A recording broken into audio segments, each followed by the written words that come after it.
turned off countdown, so it immediately So starts we're recording. Oh, so look who learned how to do their job today. Yeah, and also I'm not trying to flex or anything. It's just I'm going to the gym right after this, so I was just in my gym clothes, so I'm ready to go. It's no big deal. No, it's casual. You're sleeveless to the gym guy. That kind of turn on the pod. Let's get this started. Oh, we're It is started. No more okay, countdown. good. Yeah. Oh, you mean we're just in it? Yeah. Gotcha. And you just go back and cut it. Anyway, are you sleeveless to the gym guy? Because that kind of surprises me. So I'm half and half. I have half my gym shirts are sleeveless, half are not. So it depends I on was what thinking you were thinking like half, like one side of your shirt. One You sleeve. used to call that the Lowry style. If you We remember that. don't talk about that guy. That guy's a bad guy. Yep. He didn't have a style. Yeah, if I'm doing any sort of what is this? If I'm doing any sort of like arms or chest, then I go sleeveless. But leg or cardio, I don't. So If somebody asks where the bathroom is, you're like, it's over there. Yeah, I'm like, just like heavy. It's that way. So, ladies and gentlemen, welcome back. It's Totally Biased Music with Blake, Trey, and Anthony. And today we're reviewing Animals by Pink Floyd, which I have playing in my headphones right now, and Casino Royale, James Bond, what's his name? Daniel Craig, James Bond movie, the first of the Daniel Craig Bond movies. So, Anthony, you picked Animals. Can you tell us why you picked Animals? So the Wheel of Fate and Time decided that you're doing a 70s album, and you picked this one. So what was the thought process? Well, there's tons of gold to choose from in the 70s, and originally, we did The Wall back when with Jordan and the crew, so that was like a big deal, but it wasn't my ideal Pink Floyd album, and this is the one that I've always wanted to talk to people about, because in reality there's tons. This whole thing is a metaphor, right? But it's very digestible, and it's beautiful, and it's funny because you said it's playing in your headphones, but this album plays in my head constantly without being plugged into anything. I mean, it really does get my wheels spinning as far as just kind of just drifting off in with the sounds of the music and then dissecting the words of the music. But overall, it's a really cool experience, and it doesn't get talked about a lot. I mean, Wish You Were Here is a big one, that's a huge album. Dark Side of the Moon, obviously, and then you have After Roger Waters Leaves the Band, those albums too. So, I mean, Pink Floyd is just such a enigma in itself, but any opportunity I get to talk about them, I'll definitely bring them up. And this being our first 70s album from the Wheel of Fate and Time, I thought, why not other than start it with this one? It's a good pick. I want to go on record as saying that I absolutely fucking hate George Orwell, like with a passion. It's like been a long running thing for me. It's not weird. He's kind of a bitch in a lot of ways. And I also hate Animal Farm. I think it's a very I could talk for hours about this, so I'm not going to, but I just want to say it's a very surface level interpretation of the thing he's trying to critique, and I think it also completely misses the point of why that revolution happened in the first place. But I think it's interesting that this is basically kind of based off that. It's their own interpretation of it, because I think it's more in depth. I think it makes better points, and it's more about capitalism than it is Stalinism. But what's interesting about Animal Farm is when you read it, it's a lot of the critiques are like, wow, this sounds a lot like you're critiquing capitalism. Actually, I don't know if you knew that. So it's very interesting to hear their take on it. And I think it's obviously it's musically, it's insane. It's gorgeous. David Gilmour doesn't get a ton of chances to shine in this, but there are some moments where he does. There's one song in particular that sounds very Pink Floyd-esque that we'll get into later. But yeah, it was like my first time really sitting down, listening to it, reading the lyrics as I listened, and really, really enjoyed it. And just got to say, Pink Floyd 1, George Orwell 0. And if you guys didn't know this, George Orwell is not his actual name. And I don't remember what his actual name is, but I think that's a bitch move to use a pseudonym when you're critiquing the status quo. I just want to say that I'm a big George Orwell hater. Yeah, anyway, that just seemed like something that like I get that you don't like him maybe, but like using a pseudonym, there's nothing wrong with that. No. Bitch move. No, Bitch not move. really. I knew that you didn't like 1984, but I didn't know that you hated Animal Farm with such fervor. Which one did you read first? Because I have a feeling it was 1984, and that just I read 1984 first. 1984 sucks. But that affected the next. That affected your read of Animal Farm. Affected your and as we know, Blake is one who. All it takes is one conclusion. Thing. Yeah, let me tell you something. I went back and reread Animal Farm this year, or at the end of last year, because I was like, maybe I'm wrong. Spoiler alert, like most times, I was not wrong. I was right.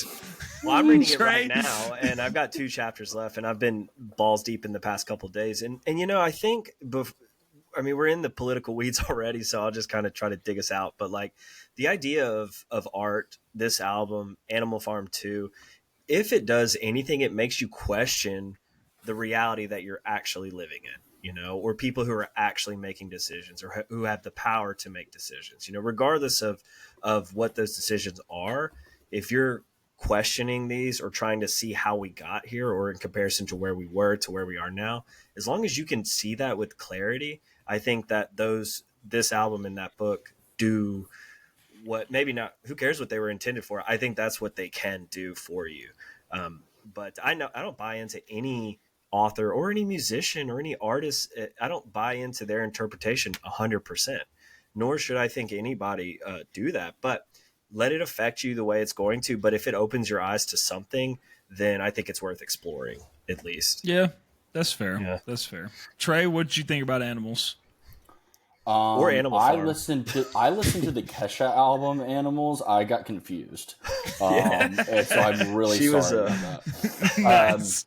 No, so our friend Alexa is the biggest Pink Floyd fan that I know outside of Anthony, and I think Animals is like her favorite Pink Floyd album, and I'm going to talk a little bit more so about like the sounds as I go through my critique rather than the political discourse, because it seems like y'all might have that part covered. But first off, I think in the 70s, you have to think about how revolutionary it was for them to be making these critiques, even though it was, like kind of piggybacking off of like George Orwell's book and that was like part of the zeitgeist already, like Pink Floyd being a massive rock band and like talking about these things and like kind of calling people out for being sheep and like mindlessly just following, what their leaders are telling them to do was probably pretty monumental. Sonically though, dude, this album's just beautiful. Like this is something Anthony calls it musical residue. This is something that just lives like in the back of your head after you've listened to it once, twice. It doesn't really matter. Just like kind of pop up throughout the day. And some of like just the soundscapes they're able to create, like you forget that you're in a 15-minute song. Right. And there's just like all these different like chapters to those, like those big 3 tracks in the middle of the album.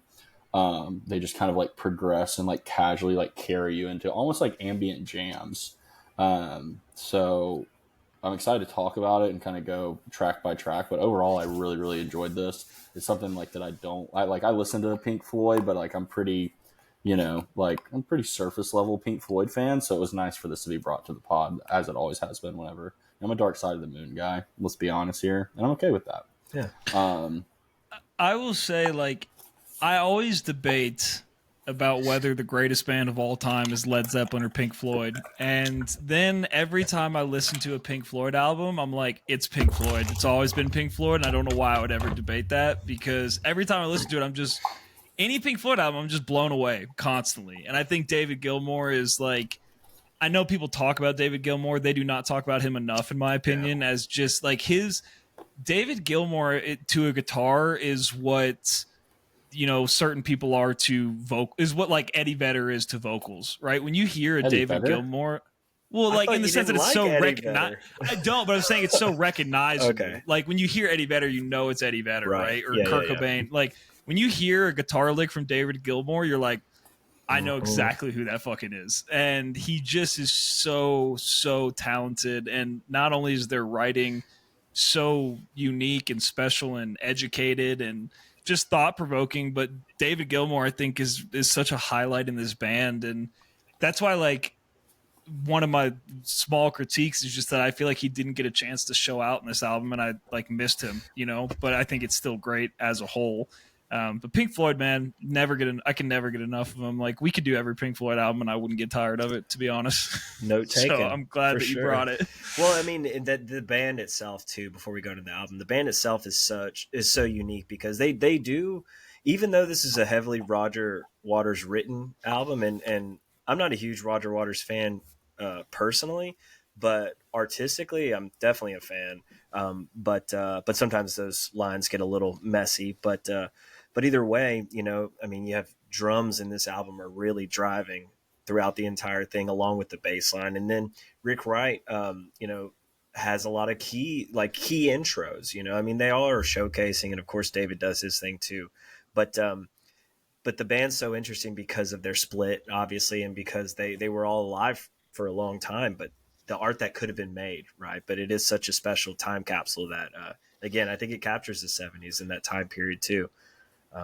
Yeah, I will say it's so Pink Floyd to have essentially a 3-track album that's 41 minutes long. Yeah. Like, it's like the perfect example of that meme that's like Pink Floyd fans when the song gets good 11 minutes and 37 seconds into it. Like, right. It's just so typical. Compared to The Wall, that's I think 27 tracks, like a super long rock opera, So they're very, I mean, they touched it all in reality. Yeah. Well, let's get into it. So we're just going to go track by track because there's only 5 tracks if you guys don't know the album. So we can't really do a top and a bottom. But yeah, so it starts with Pigs on the Wing, 1 minute and 24 seconds. And to me, I'd be interested to hear your guys' take on this, but it feels like a warm up to what you're about to listen to, right? It's like setting the scene. Nice and peaceful before you get into the meat and potatoes of it. Kind of just a little palate cleanser before you, or a mind cleanser before you have to really start thinking about stuff. But what did you guys think about it? Do you like it as a track? Do you consider it a track, or what is it to you? It's definitely a track, and honestly, you know what and y'all might both scoff at this, but this sounds like it could be a Bob Dylan song.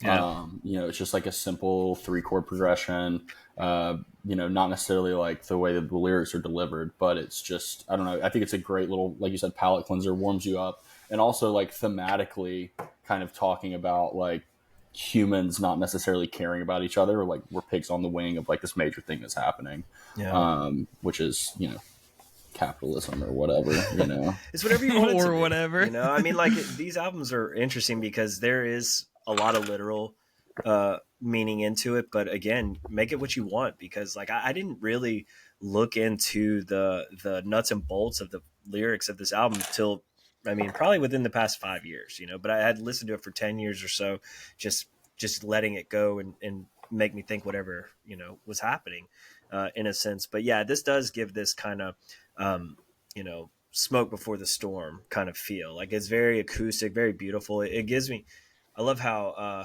we tend to paint pictures on this podcast, but it gives me this vibe of a guy just simply playing acoustic guitar on a hillside, just like watching things unfold or begin to unfold in front of you, and the lyrics, in my mind can be interpreted as like two soldiers in battle, right? Like, I don't care for you, you don't care for me, but really like, what are we actually doing here? Like, what is the point? But it is beautiful, and I love the way this album's put together with this kind of pigs on the wing sandwich, but it is a great starter for what's to come. So I totally agree with that. Yeah, absolutely. And then you get into, holy shit, my face is white when I bring that up. And then we get into Dogs, so the first real track of the album, and it is 17 minutes long. And I have to say, like, I'll touch on lyrical stuff a little bit later, but I think like this, I love songs that feel like a journey. Like this is such a journey track in the sense that you go on so many different rides throughout the song. The music changes a lot. The tempo changes a lot. And there are some songs that stick out in my mind. Like, I'm not a big Frank Ocean fan, but Pyramids, I've always said that Pyramids is like a journey song because it does a lot of the same things. And I love the fact that this song takes you on a journey like that, and that it changes so much. And it's like, you really got to strap in for it. And if you don't know what you're expecting, it's a wild ride, but it's, I really like, and towards the end, it it picks up and David gets a chance to flex a little bit, which is nice. But that tempo change at the end, about 14 minutes in, it just turns into this very David Gilmour-esque guitar solo. The drums slow down, the tempo slows down, and he just kind of lets it ride. And he has such like a nighttime out in the cosmos vibe to his guitar playing. It just feels like you're just traveling on a spaceship through Pink Floyd's world. So I thought that was really cool. Yeah. His vocals too. His vocals really carry a lot of this track too. And yeah, I agree. It's so much of a journey.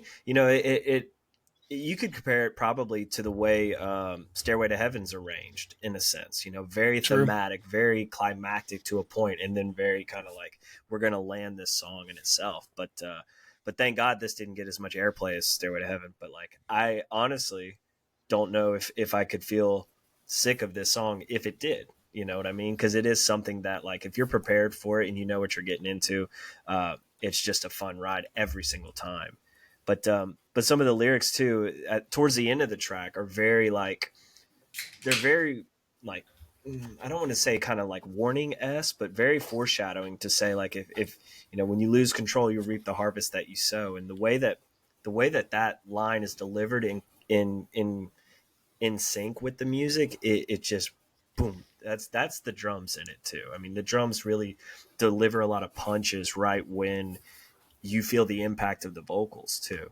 I mean, what a band. It's funny you bring up that spot, because I have like a timestamp at like 7:20, which is kind of where that lyric, actually exactly where that lyric is delivered. And boom. Like David Gilmour starts playing, like there goes this like little like synth line that's being played, and then all of a sudden David Gilmour starts playing this like little like kind of like a blues that is like dun dun dun dun dun dun, and it like picks up the rest of the track and carries it into like where those drums start to take over, like the big thematic like build up, and then that drops right back off like 40 seconds later, and then you go into the second, or I guess it's like the third part of the song. Like it never gets, it's 17 minutes long, and we are predispositioned, I think, to not turn away from that because we like jam music and things that are longer, but like this never gets old, and it never feels nearly as long as it is, because this is really, it's really 3 tracks in one song, right? Yeah. I'd be interested. What is your take on who the dogs are? I've seen different interpretations of who people think he's referring to as the dog. So I've heard people say that it's the military, that it's police. I've heard people say that it's like hardcore capitalists, like businessmen, things of that nature. Do you guys have an opinion on it? Do you have any ideas? The dogs are the good guys because he loves dogs. Yeah, I do love dogs. I think the dogs are kind of like the banking ruling class. Maybe that's because of what we're currently in, but I'm thinking of them as like kind of our overlords, like the oligarchs of this society that they've built. Whereas Animal Farm is, like you said, it's like a critique on like Stalinism. I think this is more so definitely that take, but for capitalism and what they experience. Yeah, and the line that he says, verse 4, it starts with, "Gotta admit I'm a little bit confused. Sometimes it seems to me as if I'm being used. Gotta stay awake, gotta try to shake it off. This creeping malice. If I don't stand my own ground, how can I find my way out of this maze? Deaf, dumb, and blind, you just keep on pretending. That's everyone's expendable and no one has a real friend." So to me, it feels like, if I just... That's like a common critique of capitalism. Like, stay distracted enough, stay busy, don't pay attention, like, and you'll just be another part of this, ongoing cycle, right? You're never going to rise up. You're never going to do anything because you're so caught up in whatever this is. And I think it shows a little bit of regret from those capitalists. They're like, shit, what am I a part of? Because like they are, at the end of the day, they also have human emotions too. And they're like, okay, well, what does it matter? Like, no one has a real friend. Yeah. Right. Yeah, true. I always thought of it as soldiers, in a sense, as in like people who are following orders, but also like caught up in the system itself, not necessarily wanting to be wanting to be a participant in the system, but also it's like now the weight of it is all on top of you, and being dragged down by the stone is just being, unfortunate byproduct of that experience of being in the system, and I think it is more kind of literally about like the business class, but I've always looked at it as the the dogs of war again, like this being like the people involved who are now stuck in this system. I will say the most haunting line of the whole album is the very end of that verse, or the whole song, the very end of the verse. He says, "It seems to you the thing to do would be to isolate the winner. Everything's done under the sun, but you believe at heart everyone's a killer." And it's such a powerful line because it's like people convince themselves, oh, everybody's like this, we're all Race doing into the the same top. thing. Yeah, like it's we all got to step on each other. Why everybody's thinking the same way, and I think that's such a dangerous mentality to have that they highlight. So, fucking great song, powerful ass song. And just what a ride. Before we move on from this one, I just want to point out that guitar solo at the end of that line that you just talked about is a ripper for like 30 seconds of David Gilmour just going absolutely ham. Yeah. So one of those good. moments he gets to show out like you were talking about, and like it sounds so cool. And like every line that you've read, like the music is happening here, like you can hear it coming, right? And this is the epitome of progressive rock, and progressive, not politically progressive obviously, but like progressive as in developing and adding and subtracting and building and removing. And that's like, again, it keeps you totally interested on all fronts, and it delivers the climaxes that you want it to.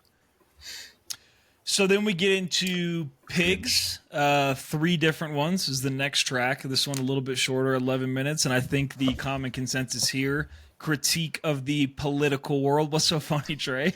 Nothing. What? Nothing. I'm just nothing.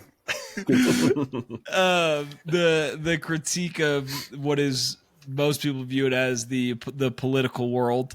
But what are your thoughts on this song? Lead us off, Anthony. So I'll say this song resonates in every 4 years about it resonates. And I say that kind of jokingly as far as like, the United States political system, but that makes a song and an album like this that much more impactful, is that there's endless interpretations of who these pigs are, or whoever you foresee people in those types of positions, but like still a banger of a fucking song. And it starts off beautifully with Rick Wright's keys, and the keys are not featured as much early on, but they lead off both of these next tracks we're going to talk about. So that's beautiful.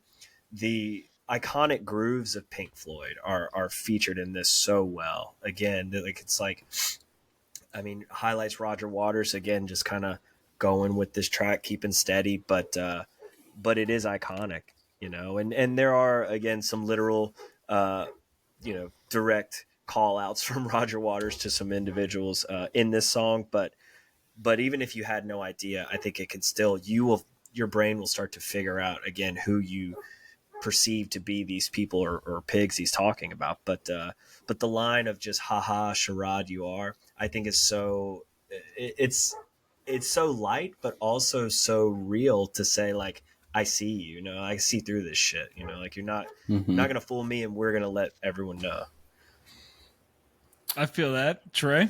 I want to talk about the music first. The reverb of that guitar, the dun dun dun dun, dun, that feels like it goes like right when it ends the first time, he picks it back up and just like rolls it through. Kind of just really sets like a great little template for these lyrics that are honestly, first off, funny. Second off, mean as absolute shit. Like, you radiate cold shafts of broken glass. You're nearly a good laugh. Almost worth a quick grin. You feel you like the feel of steel. You're hot stuff with the hat pin. Like, first off, 10-pound hats. We love hat pins in this house. But when like, it's just like, damn, that's mean. Whoever you're talking to or like putting this or pointing this at, like. Margaret Thatcher, baby. Yeah, exactly. Coming for ruthless, as he should have. It's very pointed. I think very, like I said, Margaret Thatcher, very a direct call out, which is really cool. Pig stain on your fat chin. What do you hope to find down in your pig mind? So good. Mean, dude. Bro is mad. Yeah, Bro is fucking mad. And I think it's like, it does, like, this isn't the song I was referring to, but you're right, it is a classic Pink Floyd sound, and it's just like metronome enough where it's like the ba ba ba ba throughout the entire track that you're just kind of like bobbing your head to it, and it almost feels like I don't know. It feels like a song that could be on the wall at some point. I don't know where it would fit in, but similar types of themes, right? Similar critiques and similar sound to it too. But yeah, I love the repeated whatever they're hitting. I don't know what they're hitting. More cowbell. Is it? Yeah, Is it yeah, the more cowbell? cowbell. Yeah. Mm-hmm. The cowbell, like just sounding like a metronome. It almost like it's hypnotizing in a way. Like it keeps you like sucked into the song in this super weird way. But Good. yeah, I think it's great. And then again, very end of the song, David Gilmour, comes in at about 9:40 ish. I'm about to get to it. I'm at 9:36. He comes in and just High goes notes. to fucking town, dude. God, he was such a legend, man. Mm-hmm. So good. And I think that like it's such a footnote, it's such an exclamation point on this song. I will never get tired of him. And like, this is off topic, this is a different album, but like the guitar solo on Hey You, the guitar solo on Comfortably Numb, like so fucking iconic and so like just timeless. His guitar just bleeds emotion, it just wails, and funny thing on this track too, he Gilmour is making pig sounds using the talk box throughout the song too, which I think is just funny as fuck.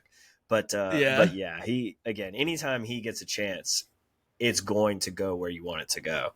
So what a wizard he is. Yeah, such a wizard. Sure. He made Trey disappear. Yeah, he froze. He melted Trey's brain so much that he froze. Yeah, I think like it's so, you busted my brain. Yeah, exactly. But yeah, it's like wailing. It's like crying almost. It's fucking crazy. Yeah. So good. I mean, you look at Jerry Garcia, you look at Trey Anastasio, we look at Buckethead, we look at David Gilmour. All iconic guitar players, but all can make their guitar just weep, literally, Yeah. So good. And then we get into next track, Sheep. So Sheep is essentially the last song on the album, arguably the end of the story, I would say. 10 minutes long. And the thing I like about Animals more than Animal Farm is this tells a story of the sheep rising up, right? It's an optimistic, hey, this could be your future, right? If you work together, right? You don't have to continue this cycle. You don't have to continue this pattern. And that's the story that David's telling. And I think it was a hopeful story David and Roger were telling. And I think it's a hopeful story in the sense that, it's not Animal Farm. My many critiques, the worst critique is like it's just so doom and gloom and like just depressing in the end, right? And we know what happened with that story. We know what happened with Stalinism, and I think this Animals is a more uplifting tone of what could be positive and what could happen if the sheep work together. For lack of a better phrase. So yeah, I love it. And this was the track that I was referring to that sounds to me the most Pink Floyd-y. This is like if I were to pick a song that somebody's never listened to Pink Floyd and I wanted to show them a Pink Floyd song, I would pick Sheep because it's an upbeat rock song at the beginning. Around 4 minutes in, it goes this weird, spacey, psychedelic kind of sound to it that lasts for just a few minutes. It's like a breather. It's like a break, picks back up, and then goes into what almost sounds like the beginning of another brick in the wall at about 6 minutes. And again, that spacey melodic sound throughout it. And David, again, rips towards the end of this song, really gets to shine there. But I love Sheep. I think to me, I don't want to blow my load early, but it's my favorite song on the album. So if I had to pick a top one, it would be Sheep for sure. But what are y'all's thoughts? I find that really interesting because this song has it probably has there's the earlier section of this track is very up tempo. It's probably the more up tempo of the three tracks, I would think, in that section. But that first section is also very like observant of this is how you're being perceived, or this is how I perceive people who are kind of just followers in a sense to be blind, walking right into the valley of steel. It's very, there's so much imagery in these lyrics. I mean, it is pretty wild. But I do love that synth bass breakdown, towards the middle-ish, towards the end. I never realized this though, and it's probably because I never truly listened to this with the lyrics right in front of me. But like, there's pretty much like a prayer in the middle of this album. It's very subtle, but it always has gone over my ears when I listen to it. Just I think because I get so lost in the sounds surrounding those words that it really kind of faded to the background for me. But I also love how this song ends, because it does feel like there is a lot of hope for people, in a sense, to say, look, recognize now, because you can change, you can come out of this, you don't have to be dragged down. But beautiful, beautiful song. I'll save my favorite I'll tell you in a sec. The in verse 2, my favorite part of the whole album: what do you get for pretending the danger's not real? Meek and obedient, you follow the leader down well-trodden corridors into the valley of steel. Chef's kiss, no fucking notes, perfect, absolutely perfect critique. And to everybody listening, what do you get from pretending the danger's not real? You can't block it out forever. It's coming for you specifically. If you want to keep sitting on your ass watching Keeping Up with the Kardashians, get your head out of the fucking sand. Trey, what do you think? I don't know why Keeping Up with the Kardashians caught a stray there, but so.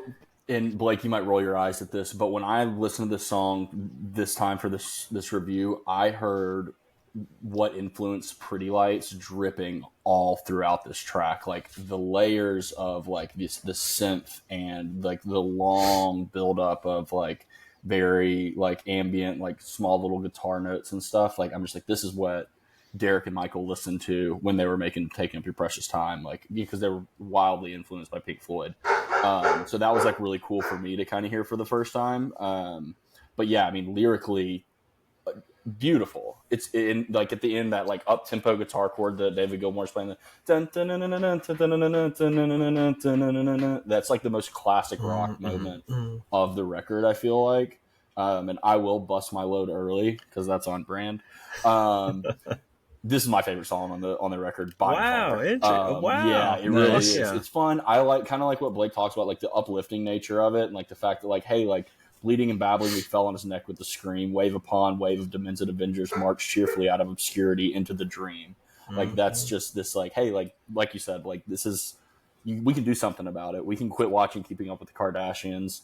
And we can act like the dogs it's not are over. Dead, baby. Yeah, exactly. The dogs you better stay home dead. and do as you're told. Get out of the road if you want to grow old. Like get the fuck out of our way because we're taking the shit back.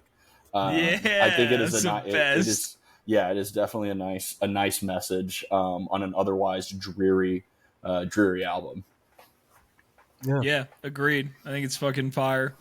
Anthony, anything else about it before we move on to the real final track? Well, I'll give you a funny fact about it. So this song originally was titled "Raving and Drooling," which is just interesting. Yeah, and Dogs was originally titled "You've Got to Be Crazy."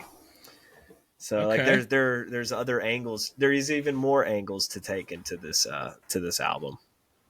Yeah, but nice. That's all I got. And then the final footnote: Pigs on the Wing 2.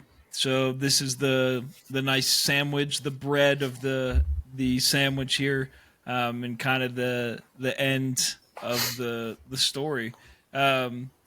What do you think? Do you take something different from it than you take from Pigs on the Wing 1? Do you think it's indicative of the journey that you've gone on with animals by the end, or do you think it's kind of the same message? What do you get from it?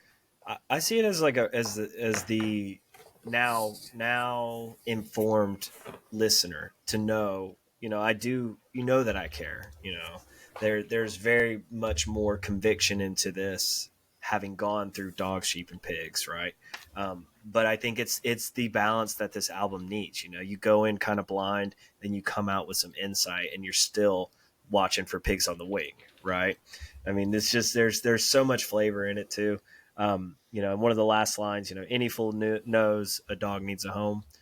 So if anybody's out there looking for dogs, I got you. We will get them. I knew that was coming. I knew that was coming. That's all. That's it for me. Beautiful way to cap this album off. And if you listen to this digitally and you put it on repeat, it is seamless. It goes right back in. It is so seamless, which is so wild because Yeah, 77 was when this came out.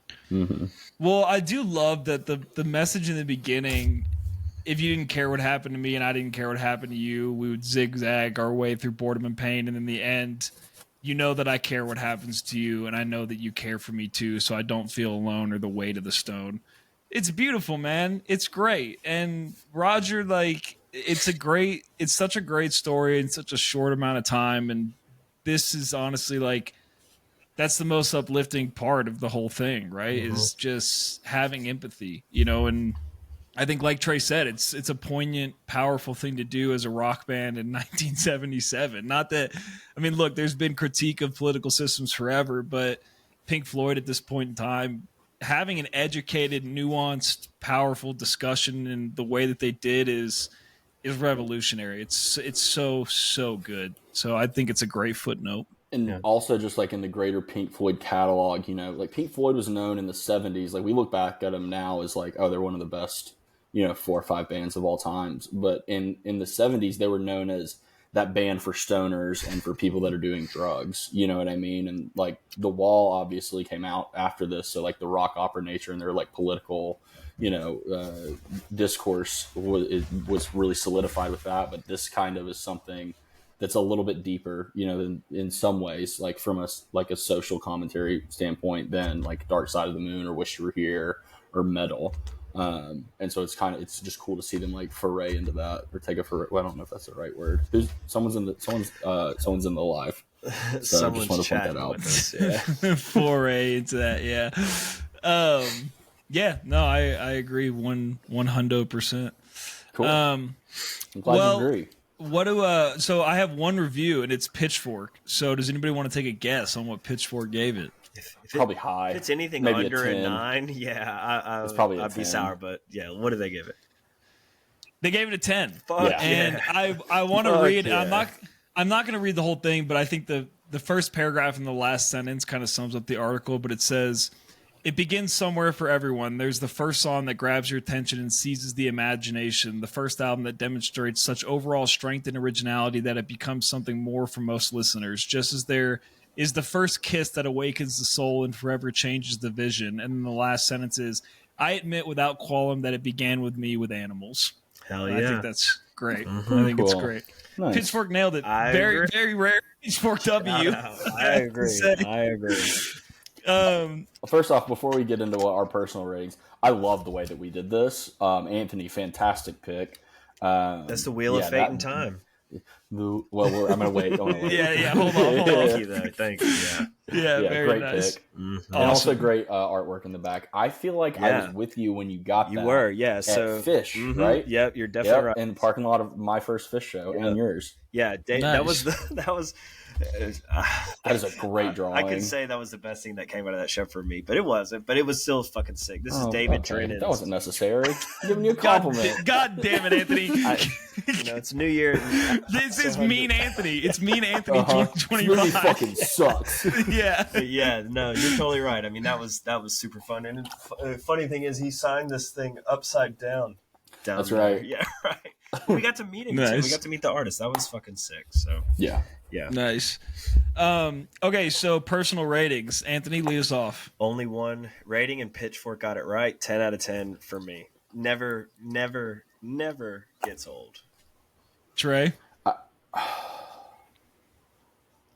I want to give it a 10 out of 10 too, honestly. The only reason I was going to give it a 9 was because I feel like I'm not as educated as I should be on this album, but after listening to it so many times and kind of going through this, like I feel like I'm able to give it a 10. Yeah. Trey said 9 needs more cowbell. Not because I'm dumb. Yeah. No, I think it's a 10. I think this it's excellent, and I have a newfound appreciation for this record for sure. Yes, fuck yes. Yeah, I got to give it a 10. Look I at mean, that. Add it to the list. That's one Add of it to the 4, list. right? Yeah, the do we Wall even is have one that of them. many? Yeah. We have either 3 or 4. Or this is Yeah. either, Two this is for either Pink 3 or Floyd. 4. They're 2 for Yeah. 2 so far. 10s Yeah. across I the mean, board.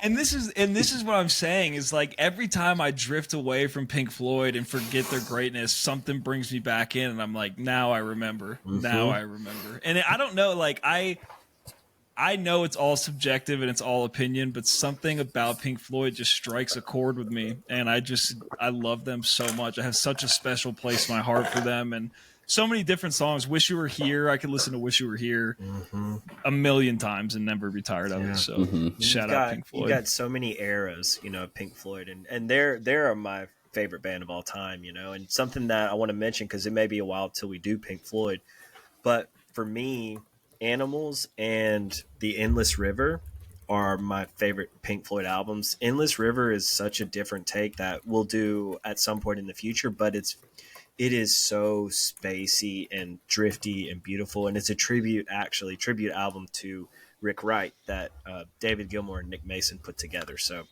if listeners check that out, but we'll get there in time. 100%. All right, let's get into Rise or Dies. So, Anthony, lead us off. You have a little bit of a story of why. Yeah, why you picked this. So I got to see Warfare last week. Blake, you're going to see it tomorrow, right? Yep, tomorrow. It was a great experience for me. I'll save details for when we get to talk about it. But I came out of the theater just with this feeling, and this song, Pet by Perfect Circle, really just encapsulated those feelings, and it felt too good to listen to it after that movie. So tomorrow, Blake, I encourage you on the ride home, if you are going to play music, play this song, and I'm interested to hear how that experience is. But it's a fucking banger. There are analogies to war and to that kind of feeling of war in this song, but it also it's kind of a companion to the song that comes after it. It's called Lullaby, and it very much is a come down from the aggressive nature that is the song Pet, but it's very cathartic, and I dig it. Great for working out in the gym too. Sleeveless or not, you'll be pushing weight for sure. But what'd y'all probably think? Sleeveless? What'd you think? This shit is heavy as hell, and I really enjoyed it. It was kind of like a skull fuck of a song. I was not really mentally prepared for it. Kind of jolted me awake. But yeah, I thought it was great. I don't really know Perfect Circle. I don't really listen to their music, but I thought it was a banger. And I could definitely see, without even seeing the movie, I could see how you would play this after that movie. Yeah. That kind of checks out. So I will definitely rinse it tomorrow. I don't know what the weather is going to be like tomorrow. So if you motorcycle, it'd be right. I was about to say, because Amanda and I, like, our thing in the summer was we used to always take the bike to the movies, like, because it's such a short ride and the weather was always nice. So we want to do it tomorrow, but we'll see one way or the other. But yeah, rides for me. Trey? I'm gonna be honest with you. I just don't like Tool. I don't like Maynard Keegan and Keel or whatever the guy's name is. It's just not for me, man. And I've tried, like, on several different occasions. I just don't really like his voice. So it's a dies for me.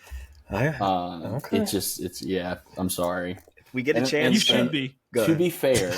To be fair to you, when I saw it was a Perfect Circle, I was already starting out in a dies mindset, and I know that's not right, but that's where I was, and I just want to be transparent about my feelings. Thank you for being transparent. They're going to be playing in Huntsville, I think soon, maybe in a week or two. I hope anyone that goes has a good time. Maynard's birthday, Trey. So, like, I hope that people that like that go. Primus and they too. Get a lot I know you love Primus. Oh wow, you're really gonna miss me with this one. You're not pitching this well with Trey at all, dude. Gotta try somewhere. Anthony's like, dude, please come with me. It's all of your least favorite things. It'll be miserable. It'll be super expensive, dude. Please come. I'll be there with you. I would follow to the end of the earth, but I wouldn't follow you to a Primus. Okay, there is a line, people, and it's Primus. It's Primus. Okay. Trey, what did you bring for Rides or Dies? So the song that I brought was the song called Views. It is by a collective called Hoodie Weather. So it's a friend of mine, a guy named Alex Unger, who goes by Rasp5, aka Rasputin of the Five Boroughs, because he's out of New York. I've been a fan of his before we were friends, actually. I know him through, like, Pretty Lights and stuff, but I think he's a phenomenal lyricist. I think he has a really, really cool, like, unique flow. He reminds me, like, a little bit of Aesop Rock, but with a little bit more of, like New York, like, East Coast edge. And then Hoodie Weather is a collab with a guy named Park Breezy, who is like an electronic producer, makes kind of like this like down tempo type of vibey stuff for the most part. Also has some bangers. And a girl named Lucinda, I think her last name's Williams, so she's like the vocalist on the project. But Alex actually showed me this album over the summer, and then it's since been remastered. They just released it 2 weeks ago. I'd love to maybe do it in the future. I think I brought Waves when that was the first single, but this is like my favorite song on the album. It's like super real. It's a little sad, but like one of my favorite lines is at the very end, and it's like the fact I'm trying to cope with, I'm trying to cope with the fact that love was never worth what I was sold. As a kid, we saw the sky and thought how high a kite afloat. Now they asking why I got to choke on wildfire smoke. I think I butchered the first part of that, but I know I didn't butcher the last part. But yeah, I just think it's super impactful. It's a really good story throughout the album about him like getting like arrested and like kind of like dealing with some of that type of stuff. Well, don't spoil the album. Yeah, I won't. What did y'all think? I thought it was fucking sick. I think it's great. It is a little sad, but it's great vibes. I love the production on it. It was very. I don't know anything about him, so I didn't know like what I was getting into. But love the tempo of it. Love the vibe of it. I would love to do the full album, 100%. So it's a hard rides for me, right up my alley. Yeah. Good pick. Yeah, I totally agree. I mean, I was sucked in from the get-go, of the sounds, and then you add that melodic vocals, and then his rapping is very complimentary. Trey, have I ever met this guy before? Because he looks super familiar. Okay. You have met him 155 times probably. Because I looked at the photo on Spotify. I was like, I know that face. And then I'm like trying to figure out where is he from? He's from New York. Where is he from? But like he's had a couple different like Wook-lot names. So like you might know him by a different name. Right. But yeah, he's definitely been around for a hot minute. Well, I'm super stoked to listen to this album because I just listened to this track, just this afternoon, and I'm like, all right, I know this is right up my alley, so I'm really excited for that. Word. I think you'll enjoy it. Cool. Very nice. So I brought a little UK rap track for you guys going down UK rap land. So Amanda like exclusively listens to like UK rap, Chris Brown, and like Nigerian artists. That's pretty much, or like African artists. That's pretty much all she listens to. So I've been getting into Jay Huss. He's a UK rapper. Central C I knew about, and somebody had actually sent me a song on this album, which is the Central C Skepta song. Somebody who's American, actually. But I always shit on UK rap, but I actually really like Central C, and I brought this one because, look, man, I gotta come clean. I love Lil Baby. I fucking love him. I think he's great. I think his features are awesome. I love the way he comes in on this song. This song makes me want to run through a brick wall. So I just, I didn't think you guys were going to like it, but I had to bring it to your eardrums just to get a little UK rap taste and get a little Baby in your life. I got to say, I think this just hit me at the perfect time because I listened to it while I was working out earlier because I also went to the gym earlier, bro. What's up? It was leg and abs day. Nice. Strong. But I was just like, this is sick. I was just bouncing in the gym, So I think that this has its place, and I will give it a rides for that reason. I feel that. I feel like its place is not terribly versatile. That's fair. I want to give it a dies because Amanda called Pretty Lights like that little light show or something. But I still love her, and I do like the song, so it gets a rides. All right, nice. Well, this song definitely does have a place, and it's in y'all's eardrums and not mine. So I do not jive with UK rap or with Lil Baby, honestly. But you fucked with the Lil Baby J. Cole song. I will remind you. Wait, which one is when bitch? Is it? That's Lil Baby. That's I get them confused. I know it's bad. All these babies out here, but no, I mean, it does not do anything for me except for run away from a brick wall. But I'll say this: if you like UK rap, or if you're trying like figuring out if you like it or not, there's a Guy Ritchie movie, The Gentleman, that I would highly recommend. It's an excellent movie, but it has Colin Farrell, who kind of manages this boxing troupe in England or in the UK, and they're also a rap group too. So it's pretty nice. Sick in that aspect. But this one dies for me. There's also side note. Sorry, go ahead, Trey. Have you seen the TV series The Gentleman, Anthony? I haven't started it yet. So is that the Peaky Blinders guy? Guy Ritchie? Is he in Peaky Blinders? No. So the director of Peaky Blinders made a new show. It's it's a Hulu original, and it's about a boxing gang in Britain. No, it's different. Oh, okay. Yeah. No, Okay. but the Gentleman is a Guy Ritchie Film. story. And then, it's also they but turned it into a show. The show is excellent. It's great. I'm I didn't even excited realize to it was a watch it. spin-off of a movie. Yeah. Okay, so Stephen Knight, hang on. I think that this is just something while it's on my head that we should think about doing possibly. If we want to do a TV series, because I haven't watched it yet, and I love Peaky Blinders. Trey, I know you like Peaky Blinders. Love Peaky Blinders.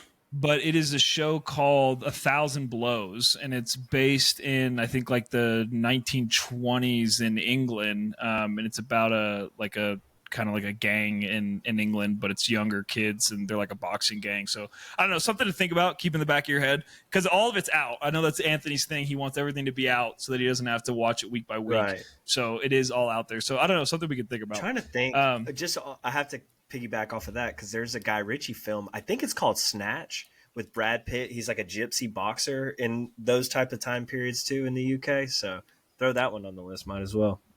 Nice. Hell yeah. Okay, so we're getting into the Casino movie Royale. now. So Casino Royale, I had a 2000s movie. This movie came out in 2007. It was Daniel Craig's first James Bond. I've seen it a bunch of times. I actually rewatched the whole series, the whole Daniel Craig series probably 2 years ago. And I rewatched Casino, obviously, when we picked it. And I gotta say, man, like, this is widely regarded as one of the best James Bond movies, and like, it still hits for me. I think it's still fantastic. I really like it. Does a perfect balance to me of being over the top action wise, like at the beginning, like with the whole construction scene and all the shit happening there, but then these down, like a lot slower, more tense moments when they're actually playing poker, right? A lot of those scenes, the conversations they have are super, super tense. There's double crosses, there's triple crosses. Perfect sandwich for James Bond. Perfect intro for Daniel Craig. His bod looks great in the movie. Ava Green, fine as hell. And yeah, I just think it's a great James Bond movie. Obviously, I love poker, so any chance there's a poker moment, I love. But I love the straight flush scene at the end. You know, just the reveal of the straight flush is so good, and so much about the movie rocks. So I really love the whole series. I know Quantum of Solace gets some shit, but yeah, really loved this movie. I don't know how did you guys feel about it? What is your experience with the James Bond world? Have you watched any of the other ones? Trey, you want to go? I feel like I've seen all of these movies, but none of them ever have really left that much of like a lasting impression for whatever reason. Not that like I think they're bad. I just have been like, oh yeah, like it's a James Bond movie. Like it's gonna be like really pretty and like a lot of like crazy action and like the plot's pretty solid. I really enjoyed rewatching this. I thought the poker scene was sick. Like you said, those action scenes at the beginning, like especially like anything that has to do with a car, like they just nail it. And like like the camera angles were like kind of coming behind them and stuff, and then like the glass will shatter or whatever, and then they run into every object that's in the street. It's pretty sick. And yeah, Daniel Craig's hot. He's a great James Bond. When I think of James Bond, that's my James Bond. You know, like that's it's who between I think. him and Connery for me. Yeah, that's who I think. Two. Well, I don't even know if I've ever seen any of those movies. Anything that's a James Bond movie without Daniel Craig in it. Oh, damn. Interesting. Not that I can think of off the top of my head. Yeah. So not huge James Bond guy, but I like it. But you liked the ride. Yeah. You liked the ride. It was fun. Yeah. I have all of the Connery ones on DVD, actually. I really like the Connery ones. I mean, they're old as shit, right? So, like, special effects are pretty non-existent, but I still like them for the vibe. Those are like 60s movies, honestly. Yeah. If I would have ended up with a 60s movie, I probably would have picked one of those. Did you grow up with James Bond? No, so what happened was in college, I had a friend he ordered a box set of every James Bond movie. Holy shit. So it had Connery, Brosnan, Craig, all those guys, and he gave me the Connery ones. So we ran through all of them in college. There's like fucking 30 of them. Yeah. So we watched a shit ton of James Bond, but that's kind of where that started. Yeah. That sounds like something someone would do after smoking a joint in college. Just watch all James Bond movies. James Bond movie, bro. Yeah. Well, like I did not. This is my first ever James Bond anything, really. I mean, like growing up, when I would go to friends' houses and they would have like GoldenEye on 64, well, I always tried to convince them to play Mario Kart. You know, like James Bond never really was something I invested in ever. So it was very interesting and very eye opening for me because like I never knew what Double O stood for, in a sense, to having 2 kills at that time, or I guess that's what they said. Is that right? Do you know? No, so 007. So they have agents. They have 00 through like 001 through 9. So he's the 7th agent, 007. But I thought, but I don't know where the 00 comes from. Maybe it's from the kills. I can't remember. This movie, there's like a vignette. You know, this kind of like black and white. That's how he gets his license to kill. So that is what is that? Yeah. Okay, I don't know. I don't know if I remember right. But anyway, there's fucking Chris Cornell vocals at the beginning of this movie too, which I was like, all right, I'm in now, you know. And plus, I know poker's coming soon, so that was that was an interesting kind of just build up for me. Yeah, I enjoyed the movie. Again, I'm not emotionally invested in James Bond, but it was nice to see that they portray him as this guy who just is kind of borderline reckless maybe, but like still gets shit done, but he drinks, and then he also like is able to put a fucking resuscitator on when he's going into cardiac arrest. Like that scene was wild. Great scene. I love that scene. And I love the way he comes back to the table and the villain or whoever is just like, what the, you know? So, and he says, sorry, that last hand nearly killed me. That's what he said. Such a good line. That is an epic line. But yeah, I mean, I had a good time. You know, do I see myself diving into to the James Bond depths that are out there? Not likely, but if you bring a Connery film, I'll watch it. You know, but yeah, Fair. It was nice. Yeah, I had to get there at some point, so glad it was this. Yeah, I do love, like, when you talk about reckless, I do love that scene at the beginning when they all have their guns trained on him and he just shoots that guy in the stomach and then blows up the fucking building. Yeah. He's like, fuck this, I'm out of here. Great scene. Cool. Well, I'm glad you guys. I'm glad, Anthony, you got your first taste of the James Bond world. I would recommend, you know, if you're bored, you're ever looking for something, throw on like the remainder of it. You can watch them over a year, right? The rest of his movies, but there's some good ones in there. Skyfall is very good, so definitely something to consider. All right, so now it is time. Really quick, I do have, and this is what I was laughing at earlier because I remembered it. All right. I do have one single Trey's whatever. I have an internet post that I really wanted to read you guys. Okay. All right. So speaking of N64, did any of you play Donkey Kong Fuck 64? Yes. Before you say anything else, I want to say this because this is one of my all-time favorite games ever. And I will stand on anything to say. It's the best. The story mode, even the graphics of a 64. I was meeting with a kid. Trey went to one of my art shows last weekend, and later on, because I'm a really good friend. He was there.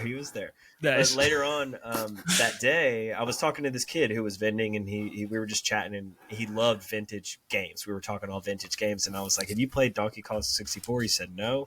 I said, "Do yourself a favor, find it, go there." Because it still holds up. It's still fun. Agreed. As fun. Donkey Kong 64 is awesome. There's just one really hard level. We had to have my friend's uncle come over and he came over to his house just to beat it. Yeah. Nice. So, all right. So before I read this, I want to share my screen.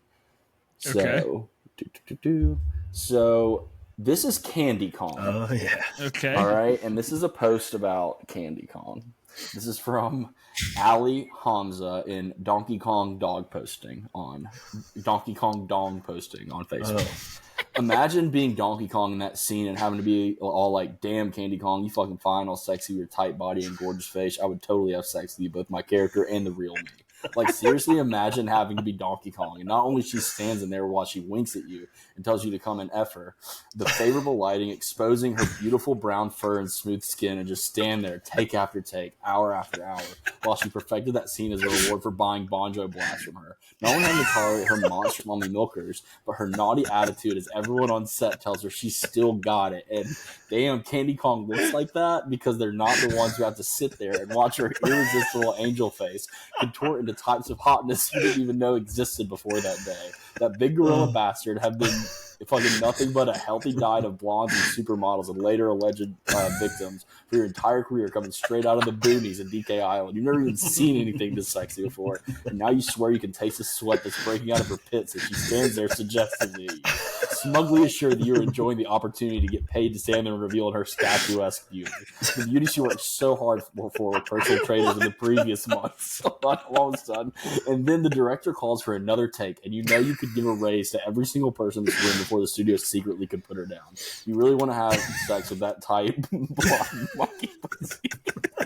But you stand there and resist the urge because you're fucking Donkey Kong and you're starting in a video game made for kids. You're going to lose your future career over this. Just bear it. Hide your face and bear it. Oh. What the fuck? Somebody had been feeling that since they were in puberty playing this game. The best part is the idea that, like, in the video game, they're, like, filming it like a movie. Yeah, right. Like, that Donkey Kong's an actor playing Donkey Kong. Well, on that note, so Seth Rogen has been trying to get a Donkey Kong movie made following the success of the Super Mario Brothers movie. So, like, that Really? that's likely to happen. That movie's great, by the way. I agree. Yeah. They give you a nice peer into that world, and you see how they can do it. So I look forward to that. Holy fuck. Yeah. That My was face unhinged. I don't know what it was that you said. It was something, and I just remembered that I screenshotted that, and I was like, I've got to say this to the boys. All right, now it's time. Okay. Now it is time. So we are hang on. We are back with the wheel of fate and time. And today we are divided into genres. So I am the album pick, and these are my genres. I have an album ready for each one, so we'll reveal it live here. And then Trey is the movies, which I will do after this. So are you guys ready for I'm the ready. wheel I of got fate the theme and time? song ready. You ready? All right, Trey, hit us with it.